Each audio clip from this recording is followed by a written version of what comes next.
ma min muslimin yamutu yaumal jumu'ah aw lailatal jumu'ah illa waqahu Allahu fitnatal qabr. Tidak seorang pun mukmin muslim yang mati di hari Jumat atau malam Jumat selagi dia mengamalkan rukun Islam yang 5, dia bersyahadat, dia solat, dia bayar zakat jika dia termasuk muzaki, orang yang wajib mengeluarkan zakat, dia berpuasa, dia kemudian menunaikan ibadah haji jika dia tergolong orang yang sanggup melaksanakannya, lalu mati dia di hari Jumat atau malam Jumat, maka dia tidak merasakan fitnah kubur.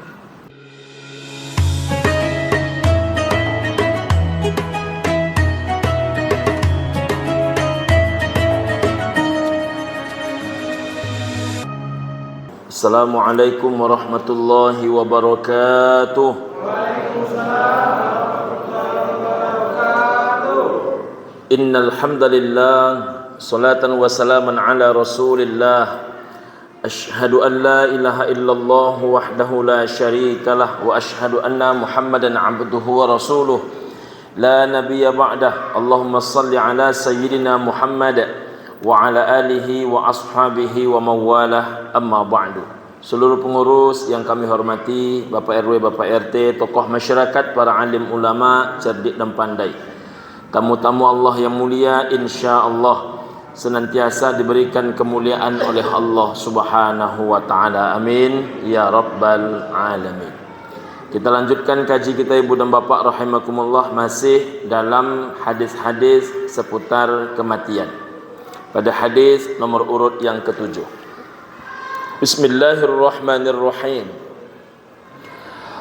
Mautul faj'ati rahatul lil mu'min wa akhzatu asafil lil fajir, kata Nabi sallallahu alaihi wasallam.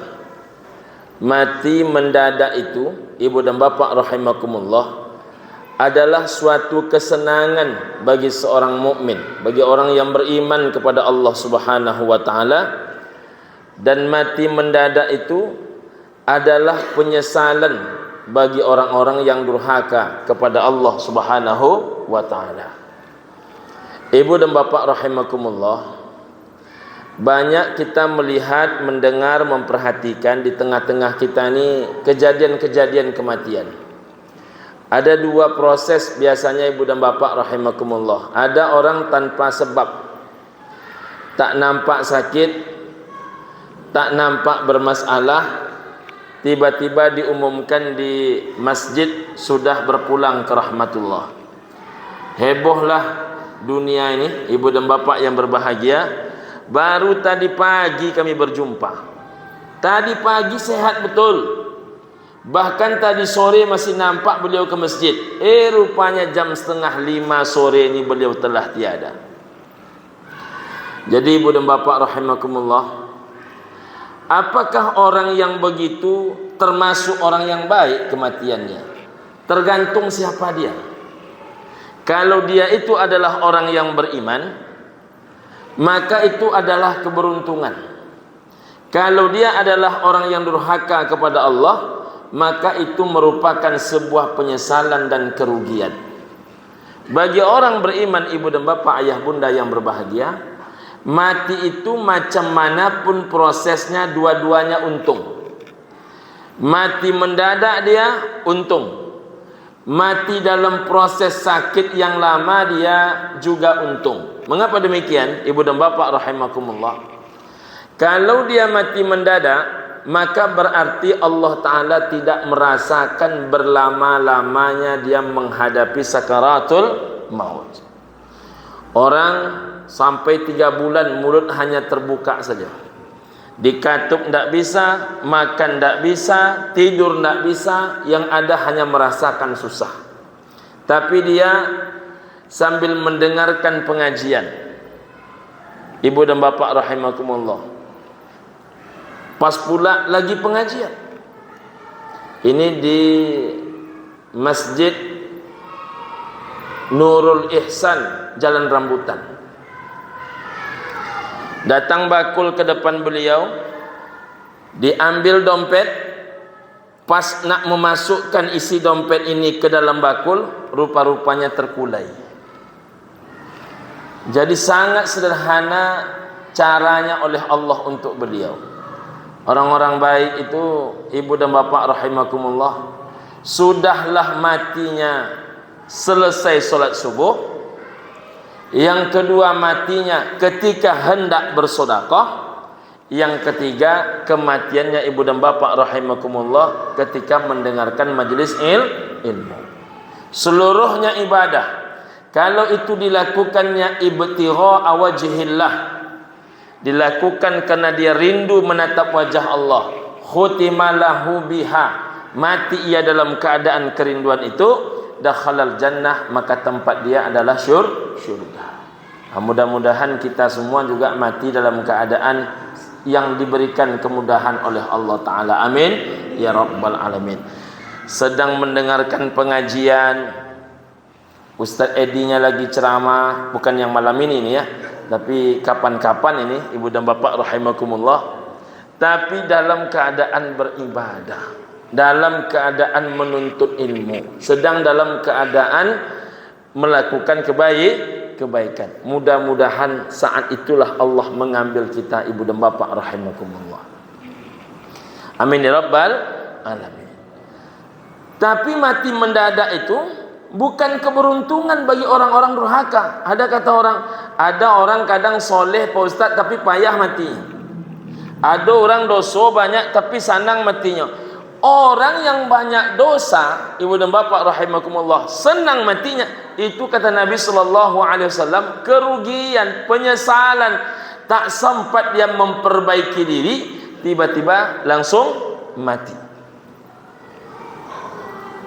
Bagaimana kalau seandainya ada orang beriman itu banyak proses kematiannya, sakit dulu, merasakan susah dulu, merasakan perih dulu.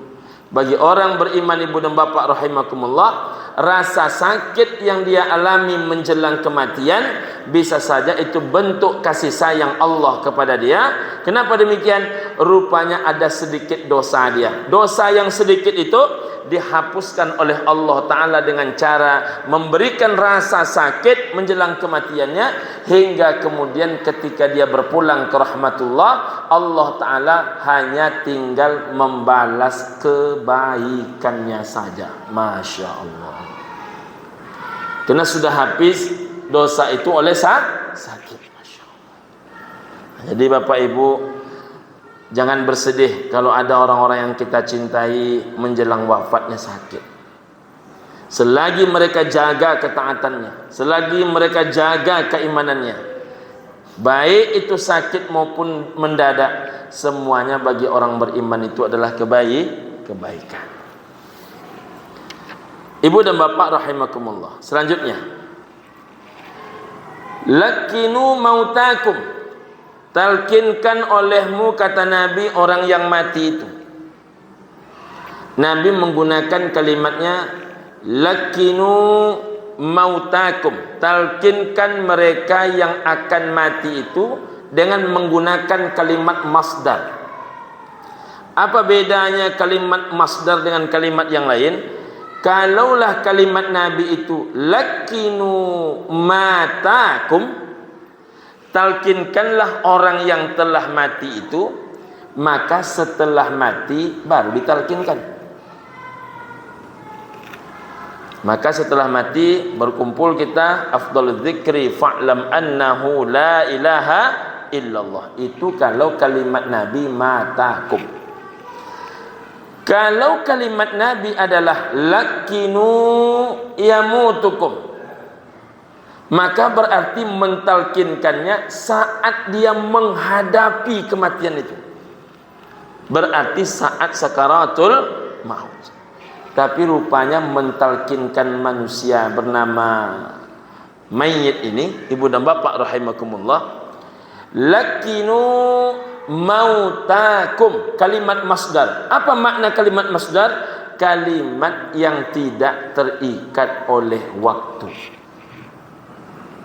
Jadi mentalkinkan orang itu mulai saat dia sakaratul maut Sampai di saat setelah dia berpulang ke rahmatullah, bahkan sudah masuk mayit itu ke dalam liang lahat, masih dibacakan kalimat la ilaha illallah. Maka ketika ibu dan bapa nampak orang-orang yang dicintai akan berpulang nampak-nampaknya ke rahmatullah, tengok wajahnya, bisikkan ke telinganya.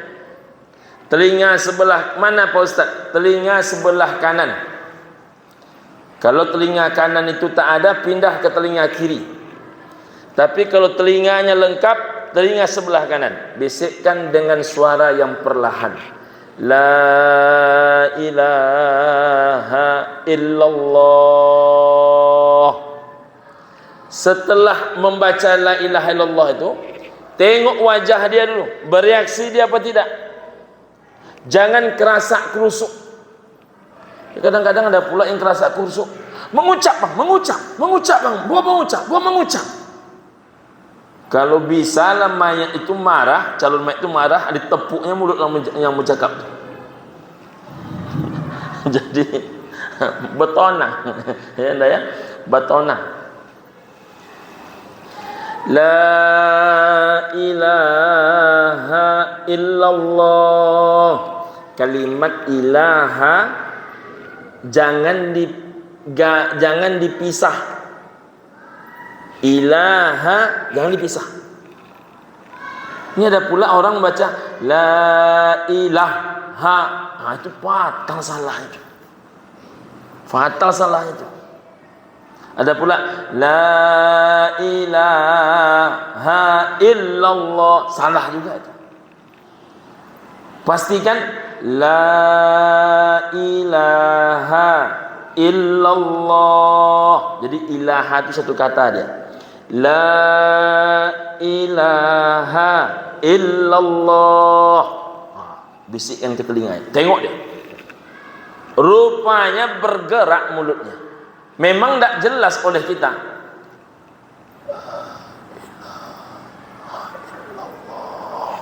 Kalau yakin bapak yang dia ucap itu la ilaha illallah, sudah cukup itu saja. Jadi buatlah macam penghulu menstressing pengantin. Walaupun lah lancar tadi awak ulang balik. Rupanya kan dulu salah nih. Ya bang itu ya. Jadi dibuat stressing awak ulang balik. Saya pernah menghadapi itu Pak. Jadi ketika akad nikah nih, ya kita mulai ya kata penghulu. Mulailah bapak tu ya. Wahai Pulan bin Pulan, ya Pak, aku nikahkan engkau dengan anak kandungku, si Anu, dengan mahar seperangkat alat solat tunai, katanya. Disambut pula oleh calon suami itu, sah kata yang lain. Tunggu dulu kata Pak Kuah, ini kan baru sekali, baru kita ulang sekali lagi tadi. Rupanya ulang yang sekali itu ndak apa sobok dia apa tu le, balik batu kawali. Ini saya yang menyaksikan itu Pak. Batu kawali. Jadi jangan di stressing. Orang dah lapucek gigi mengucapkan bahapal sekian lama menghafalnya. Itu orang menikah tuah abisayu salah. Maka kalau sudah sekali itu kita ajarkan dia, nampak dia merespon dengan baik, benar rasanya, sudah. Jangan didesak-desak, ulang balik bah, ulang balik bah, ulang balik ya, ulang balik ya. Apa juga kan diulang dia? Kawan nak cik-cik Allah. Apa juga diulang? Karena man kana akhiru kalamihi la ilaha illallah dakhalal jannah. Siapa yang di akhir hidupnya mengucap la ilaha illallah dakhalal jannah, maka dipastikan dia masuk syurga. Jadi ibu dan bapa, ayah bunda yang berbahagia, kita talkinkan. Jadi talkin di saat sudah masuk ke liang lahat. Ada juga Nabi ketika wafat seorang sahabatnya, Nabi duduk di samping kuburnya. Nabi membaca subhanallah, subhanallah, subhanallah. Sahabat yang lain pun ikut subhanallah, subhanallah, subhanallah, subhanallah. Lalu Nabi membaca Allahu Akbar, Allahu Akbar, Allahu Akbar, Allahu Akbar, Allahu Akbar, Allahu Akbar. Lalu Nabi terdiam. Ketika Nabi terdiam, lalu Nabi membaca kalimat La ilaha illallah. Yang lain pun ikut La ilaha illallah, La ilaha illallah, La ilaha illallah, La ilaha illallah. Lalu ada seorang sahabat yang bertanya, kenapa tadi engkau terdiam duhai Rasulullah? Apa kata Nabi SAW? Sesungguhnya sahabatku yang saleh ini dihimpit oleh tanah kuburnya. Jadi kalau sahabat Nabi saja soleh dia dihimpit oleh tanah kuburnya, apalagi cuman sahabatnya Ustaz Edi, sahabat Bang Anto, sahabat Bang RW, namanya saja dan solehnya. Ya Ustaz, sahabat Nabi soleh dia masih dihimpit oleh tanah kubur. Makanya ibu dan bapa rahimakumullah, memohon kita kepada Allah. Pertama, diberikan kemudahan saat menghadapi sakaratul maut. Kita minta kepada Allah. Paling tidak yang umum, Allahumma hawwin alaina fi sakaratil maut. Kita minta juga kepada Allah agar dimudahkan lisan ini mengucap la ilaha illallah. Izinkan ya Rabb, lisan hamba ini bisa menyebut nama la ilaha illallah, menyebut namamu menjelang kematian. Ya, ada kadang-kadang pak nama bini tu habis dia. Ros kata dia. Ini ibu yang namanya Ros minta maaf ini contoh saja nih. Contoh. Jangan pula nanti ada pula kejadian macam tu yang Rosmano ditembak ada Ustaz kau tidak. Ini contoh saja. Ada pula yang menyebut nama anak. Yang ketiga kita minta kepada Allah agar tergolonglah mati itu husnul khatimah. Allahumma khtim lana bi husnil khatimah wa la takhtim alaina bisu'il khatimah. Kita minta kepada Allah. Kalau dapat memilih lagi, kalau dapat tentu harinya hari baik. Kalau dapat hari Jumat atau malam Jumat. Kalau dapat, tak dapat pun yang penting selagi matinya husnul khatimah, mengucap la ilaha illallah, itu sudah luar biasa. Walaupun dia wafat di malam hari ini, malam Senin. Cuman orang yang wafat di malam Jumat ini lain pula keistimewaan. Ma min muslimin yamutu yaumal jumu'ah aw lailatal jumu'ah illa waqahu Allahu fitnatal qabr. Tidak seorang pun mukmin muslim yang mati di hari Jumat atau malam Jumat selagi dia mengamalkan rukun Islam yang 5, dia bersyahadat, dia solat, dia bayar zakat jika dia termasuk muzaki, orang yang wajib mengeluarkan zakat, dia berpuasa, dia kemudian menunaikan ibadah haji jika dia tergolong orang yang sanggup melaksanakannya, lalu mati dia di hari Jumat atau malam Jumat, maka dia tidak merasakan fitnah kubur. Terus apa kita minta lagi sama Allah? Minta dipilihkan dan dimasukkan kita ke dalam syurga.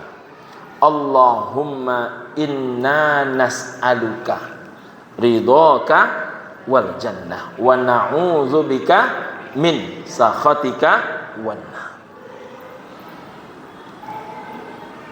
Jadi kita minta masuk syurga ini Ustaz Adi memang betul-betul main buka-bukaan dengan Allah. Ya Allah, walaupun dosa hamba banyak, masukkanlah hamba ini ke dalam syurga-Mu.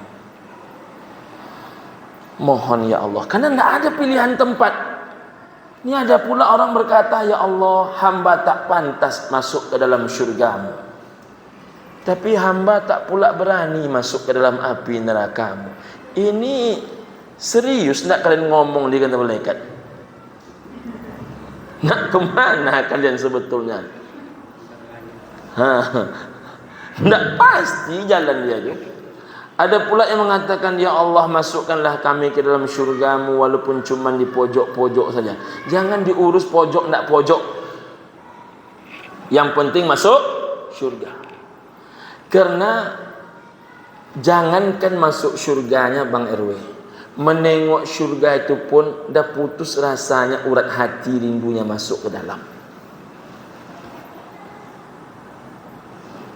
Jadi menengok orang senang mendapatkan kebahagiaan, ya Pak. Jadi apa-apa aku kalau masuk ke dalam syurga besok,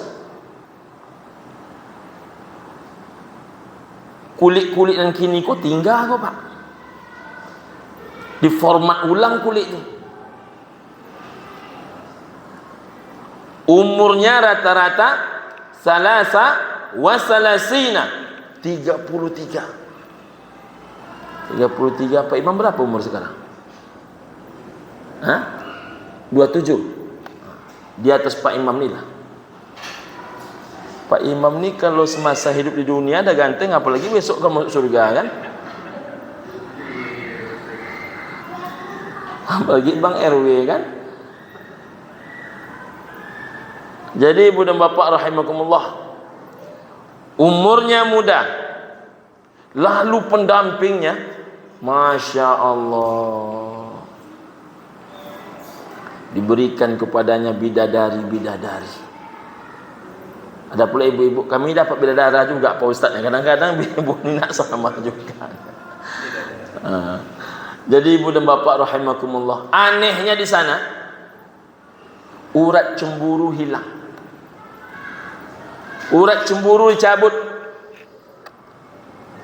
hingga walaupun istri masuk syurga, suaminya ditemani oleh para bidadari, urat cemburu dah putus. Insyaallah. Jangankan urat cemburu bu, urat kentut pun diputus. Enggak ada orang kentut situ. Enggak ada orang buang air besar situ. Enggak ada orang pepes di situ. Jadi bagaimana dengan yang dia makan? Seluruh yang dia makan itu keluar melalui keringat.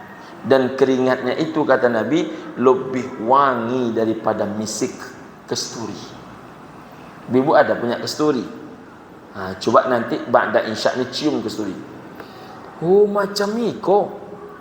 Berbeda jauh tu keringat awak kini. Ya Pak, berbeda jauh tu keringat awak kini. Keringat ahli syurga itu lebih wangi daripada misik kesturi. Mudah-mudahan kita ni salah satu orang yang masuk syurga. Amin ya rabbal alamin. Kita lanjutkan. La yahillu li imra'atin tu'minu billahi wal yaumil akhir. Ini untuk ibu ni. Tidaklah halal bagi seorang perempuan tu'minu billahi wal yaumil akhir, yang beriman kepada Allah dan hari akhir, antuhidda ala mayyitin, bahwasanya dia berkabung atas suatu kematian, fauqa salasi layalin, melebihi 3 malam. Jadi seorang perempuan yang beriman kepada Allah, beriman kepada hari akhir tu, dia tidak boleh berkabung melebihi 3 malam. Tapi masih sedih Pak Ustaz. Siapa yang tak sedih? Sedih itu kan naturalnya manusia. Tapi menunjukkan rasa sedih yang luar biasa, berkabung dia tidak mau kemana-mana, dia tidak mau bercakap dia, itu tidak boleh. Masih dipahami kalau masih 3 malam. Lewat 3 malam tak boleh. Nah, illa, ini spesial, illa ala zaujin, kecuali kematian suaminya. Kecuali kematian suami. Kalau kematian suami, berapa lama Allah Ta'ala memaafkan? 4 ashhurin wa 10. Maka masa berkabungnya boleh 4 bulan 10 hari. 4 bulan 10 hari. Itu kalau yang meninggal dunia suaminya, suami dia, bukan suami orang. Nah, ini kadang-kadang ada pula ibu-ibu nih kalau suaminya meninggal dunia tak meleleh air matanya. Ketika suami orang menangis, beria-ia dia menangis. Nah, ini agak curiga pula kita ribut. Ya, ya. Nah, jadi ketika yang meninggal dunia itu adalah suaminya, boleh dia tunjukkan berkabung itu paling lama 4 bulan 10 hari. Itulah maksimal. Tapi tidak mesti sampai segitu. Semakin cepat kita recovery, semakin cepat kita kembali, semakin cepat kita kuat, semakin baik. Karena anak-anak harus tetap sekolah, ya kan? Kesehatan tetap harus dijaga. Apalagi ibu-ibu nih, mohon maaf ini selama ini yang mencari uang hanya suami seorang diri. Sekarang wafat suami itu, tinggal anak sama ibu balimo. Menengok anak tu meleleh je mata ibu. Dipandang anak awak menangis, dipandang anak awak menangis. Lama-lama ibu lentumbang. Bagaimanapun, sesayang apapun kita kepada suami, kalau sudah wafat, hidup tetap harus dilanjutkan. Apalagi ibu yang sudah menjadi tulang punggung. Kalau sudah menjadi tulang punggung ni kan tak bisa menyerah ke menyerahnya. Cah menangis. Tak selesai dunia persilatan ini oleh menangis ke menangis. Bagaimanapun juga, ladang tu kalau nak dikerjakan, nak dicangkul juga dia, nak dibersihkan juga tobek dia, nak ditanam juga padinya. Tak mau dia tiba-tiba padi itu menguning sendiri saja. Banyak prosesnya. Maka seperti apapun terpuruknya badan, terpuruknya hati, sedihnya jiwa, tak cukup dengan menangis dan menangis, karena hidup harus berlanjut. Kita doakan ibu-ibu yang hidup sendiri dengan kondisi anak-anak yang harus disekolahkan, insya-Allah dimurahkan rezekinya, dilancarkan segala usaha dan kehidupannya, amin ya rabbal alamin. Nah, berdoakan tuh.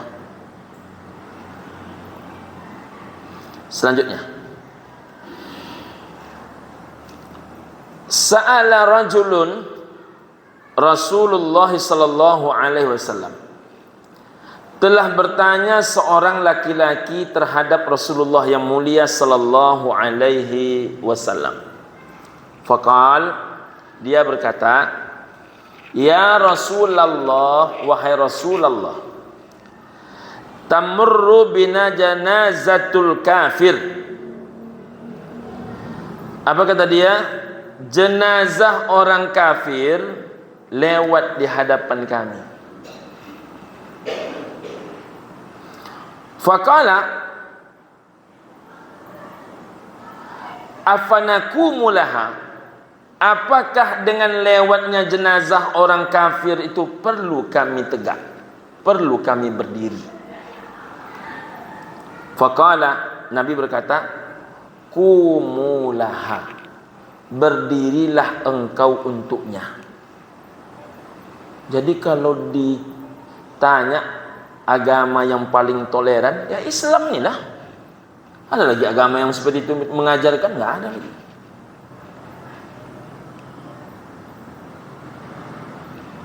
Islamlah yang mengajarkan orang kafir saja mati, orang tak seakidah kita saja mati, lewat jenazahnya di hadapan kita, perlu kami tegak ya Rasul. Apa kata Nabi? Tegaklah, berdirilah. Fa innakum lastum takumuna laha, innama takumuna i'zaman lilladzi yaqbidun nufus. Pada hakikatnya, kata Nabi, kalian berdiri bukan untuk menghormati dia sebenarnya. Itu hakikat. Kalau zahirnya ya, kita berdiri itu dalam rangka menghormati dia. Tapi kalau dibawa kepada kajian hakikat, kajian tauhid, kalian sebetulnya bukan sedang memuliakan dia, tapi kalian berdiri untuk membesarkan orang yang telah mencabut nyawanya. Masya Allah. Makanya kalau Bapak Ibu lewat ambulans, kita yakin di dalam tu hanya dua pilihan. Kalau tidak orang sakit parah, berarti orang yang sedang dalam keadaan kematian. Segera minggir. Jadi pertahan konju egois awak, segera minggir. Ini ada juga kita menengok di televisi itu Bang Haji, tak mau dia mengalah. Bahkan dicarutkannya kadang-kadang orang ambulans itu. Tunjukkan Islam ini sangat menghargai prinsip-prinsip tasamuh, menghargai. Kita ini agama damai. Tidak hanya ke sesama muslim kita baik, tapi kepada non muslim pun kita menghargai. Bahkan sudah menjadi jenazah pun dia diajarkan oleh Nabi, tegaklah engkau. Untuk apa tadi? Zahirnya menghormati orang yang mati, tapi pada hakikatnya memuliakan yang telah mencabut nyawanya. Allah, Masya Allah. Nah, begitulah kita ini saling memuliakan, saling menghargai. Ibu dan bapak rahimakumullah, kita lanjutkan. Yatba'ul mayyita ba'da mautihi salasah. Setiap mayit, kata Nabi, ketika dia mati itu diikuti oleh 3 perkara. Jadi yang menghantarkan mayat itu 3. Fayarji'u isnani, balik pulang ke rumah 2. Wa yabqa wahid, tinggal bersama dia 1. Apa yang pulang ke rumah itu? Yarji'u ahluhu wa maluhu. Yang meninggalkan si mayit itu adalah ahluhu, keluarga dia. Wa maluhu, harta benda dia. Wa yabqa wahid, apa yang tinggal bersama dia? Wa yabqa amaluhu, amal ibadah dia. Hadis riwayat Imam Bukhari dan Muslim. Jadi yang menghantar kita itu 3. 2 balik, 1 tinggal. 2 yang balik itu keluarga dan harta. 1 yang tinggal itu amal ibadah. Uniknya ibu dan bapak, apa yang paling diperjuangkan orang semasa hidup nih? Ahluhu wa maluhu, keluarga dan harta. Rupanya apa yang paling kita perjuangkan semasa hidup, itulah yang meninggalkan kita setelah kita mati. Macam mana pun bini jungkir balik baguliang-guliang menengok suami mati, tetap nyo ndakkan talok dia diakap tu semalam.